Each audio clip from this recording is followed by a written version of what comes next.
નમસ્કાર મિત્રો, અમારા નવા વિડીયોમાં આપ સૌનું હાર્દિક સ્વાગત છે।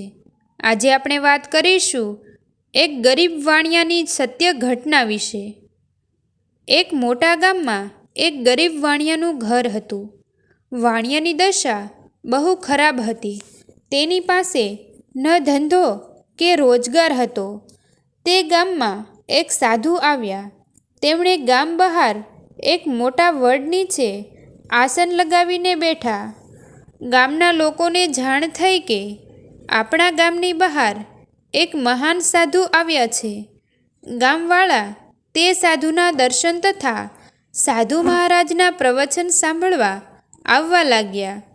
મહારાજની વાણીથી લોકોમાં આનંદ થયો। સવાર સાંજ ભીડ થવા લાગી। પેલા ગરીબ વાણિયાને થયું, હું પણ તે સાધુના દર્શન માટે જાઉં। સાધુની જ્યાં બેઠક હતી ત્યાં આવી મહારાજને નમન કરી દૂર જઈ બેઠો।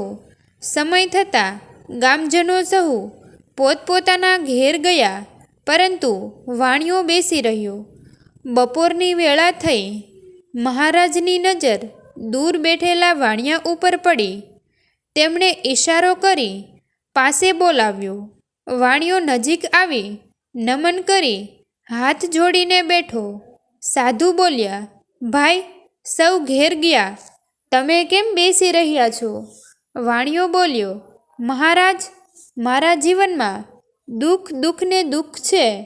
સુખ કોને કહેવાય તે મને ખબર નથી। ઘેર કોઈ કામ ના હોવાથી બેઠો છું। મહારાજને દયા આવી। તેમણે પોતાના તપના બળે સમાધિ ચઢાવીને વાણિયાનું દુઃખ જોયું। સમાધિમાંથી ઉતરીને મહારાજ બોલ્યા, બેટા, ખરેખર તારા જીવનમાં દુઃખ છે, પરંતુ બેટા, હું તને મારા તપના બળે તારા જીવનમાં 5 વર્ષ સુખના આપવા માંગુ છું। બોલ, તારે અત્યારે સુખ લેવું છે કે ઘડપણમાં? વાણિયો બોલ્યો, મહારાજ, જો આપ દયા કરતા હોય તો 5 વર્ષ સુખ અત્યારે આપો, કારણ દુઃખ તો મેં વેઠ્યું જ છે। હવે સુખ આપો, પાછળ તો દુઃખ વેઠી લઈશ। સાધુ બોલ્યા, જા, આજથી તું જે કરીશ તેમાં તું સફળ થઈશ। આ સાંભળી વાણિયાની હોશ વધી। ઘેર આવી વધી ઘટી ઘર વખરી બજારમાં વેચી તે પૈસાથી સામાન લઈ બજારમાં વેપાર કરવા બેઠો। થોડી વારમાં લાવેલ સામાન વેચાઈ ગયો। તે પૈસાથી બીજો સામાન લાવ્યો, તે પણ વેચાઈ ગયો। આમ કરતાં કરતાં તેનો ધંધો જામી ગયો। ટૂંક સમયમાં ગામમાં મોટી દુકાન લીધી અને તેનો ધંધો અને શાખ વધવા લાગી। નવું ઘર બનાવ્યું, લગ્ન કર્યા। એક રાત્રે વાણિયાએ વિચાર કર્યો, મહારાજના આશીર્વાદથી મારા જીવનમાં દુઃખ જેવું રહ્યું નથી। સવારે પેઢી ઉપર બેસતાની સાથે પોતાના મુનિમને જણાવ્યું કે આપણા ગામમાં ગૌશાળા, ચબૂતરો, પરબ, ઢોરોને પાણી પીવા માટે હવાડો અને ધર્મશાળા બંધાવો, તેમજ આજુબાજુના ગામડાઓમાં પણ આ કાર્યો ચાલુ કરાવો। તેમજ આજુબાજુના ગામડાઓમાં અન્નક્ષેત્ર ચાલુ કર્યા। આમ વાણિયાએ ધર્મકાર્ય ચાલુ કરી દીધા। વાણિયાને વિશ્વાસ હતો કે હું ગમે તેટલા રૂપિયા વાપરીશ તોય ખૂટવાના નથી। સમય ચાલ્યો જાય છે।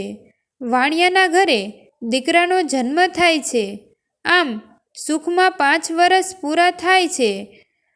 એટલામાં ત્યાં ફરતા ફરતા 5 વર્ષ પહેલાં આવેલ સાધુ ફરીથી એ ગામમાં આવ્યા। લોકોને આ જાણ થવાની તે સાધુના દર્શને આવવા લાગ્યા। આ વાત જાણતા વાણિયો પોતાના પરિવાર સાથે મહારાજના દર્શન કરવા આવ્યો। આવી મહારાજના ચરણોમાં માથું નમાવી પગે લાગ્યો। મહારાજે વાણિયાને ઓળખ્યો। બોલ્યા, કેમ ભાઈ, મજામાં ને? વાણિયો બોલ્યો, આપની કૃપાથી કોઈ ખોટ નથી અને હવે સુખના મારા 5 વર્ષ પૂરા થવા આવ્યા છે। આપની કૃપાથી મેં જીવનના બધા સુખ ભોગવ્યા છે। હવે દુઃખ આવે તેની મને ચિંતા નથી। સાધુ બોલ્યા, તમારી વાત સાચી છે. હવે તમારા જીવનમાં દુઃખની શરૂઆત થશે. આટલું બોલી મહારાજ શાંત થઈ વિચાર કરવા લાગ્યા કે આ વાણિયાએ 5 વર્ષ શું કર્યું?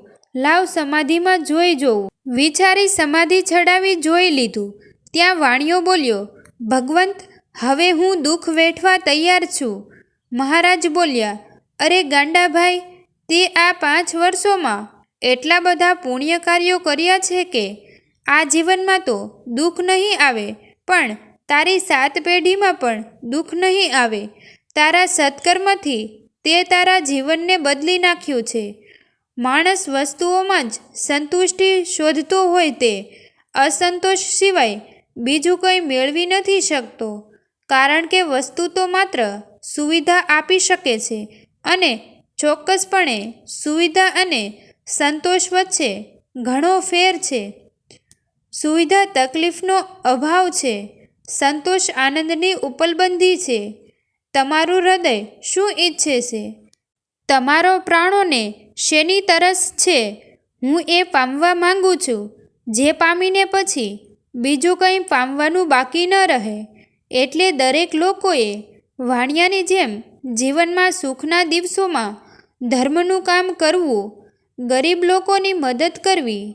જીવનસાર તેરા જીવન સે હે કર્મો સે નાતા તું હી અપના ભાગ્ય વિધાતા.